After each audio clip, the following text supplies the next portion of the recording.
I was a caseworker for New York City, and I visited a client. This neighborhood in the 60s was in very, very bad condition, and there were these houses that were mostly, on this block particularly, were rooming houses. So I placed a client in one of the rooming houses, and I came to visit her, to make the home visit, and I left and I walked back to the Long Island Railroad, and I called Martin and I said, I have just been on the most beautiful block in New York City. This neighborhood had hit on very hard times. Plus, brownstones are wonderful for the drug trade because of the grills on the ground floors. And the ground floor apartments, you could always rent a ground floor apartment out for much more money than anything else, because you have a gate, and people come right up to the window. So there was drug activity, and this became a red light district.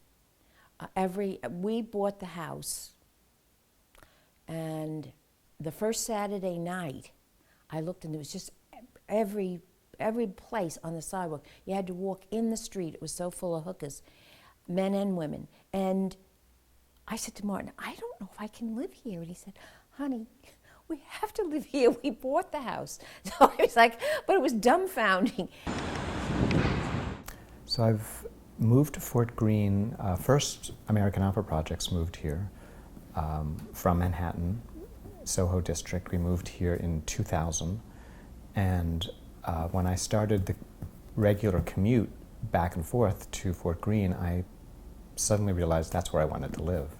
It was that mixture of sort of cutting-edge art in a neighborhood setting.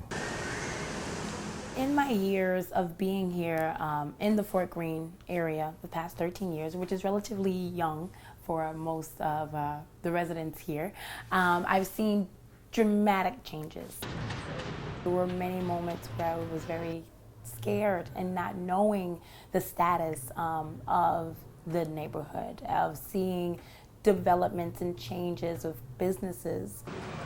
And you can't step out of your door without seeing a crane in the sky, pretty much. And I see the area, not exactly right where I am, but down the street, like Fulton Street and Flatbush Avenue, being totally reshaped. It just looks like a different landscape. There are enormous high-rises rising all around you in every direction, and it actually makes me feel really sad to see that, because it's going to change the quality of our lives and just the whole feeling of the neighborhood. I'm very happy that our immediate area was landmarked in the late 70s, and thank goodness for that. There's a group of people here in the neighborhood who had been real fighters and still were being fighters.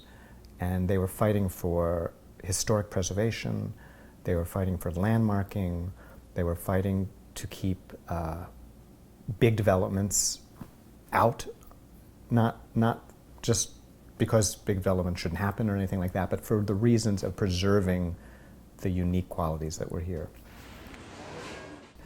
And that is what I still see happening in Fort Greene. I was just walking down the street just today thinking, here I am going to my office. I'm walking down a street that is full of citizens of this neighborhood. That is great about being in this neighborhood. I've been very active in the community since we moved here, and I love the neighborhood, and I love the block, and I love the community. I hope it can attract some of the younger residents who have moved in, and to, activate them and have them take over. I feel that community members should really take advantage of what FGA provides and multiple different programs that are available, and just getting resources. I think residents and community members should really engage 3 times more, because there might be a moment where the resources that was available because of this bustling boom may not be available. And as I think of the economic development aspect, there's so much available that the FGA can totally provide as far as resources to get people connected to do the things that they really want to do.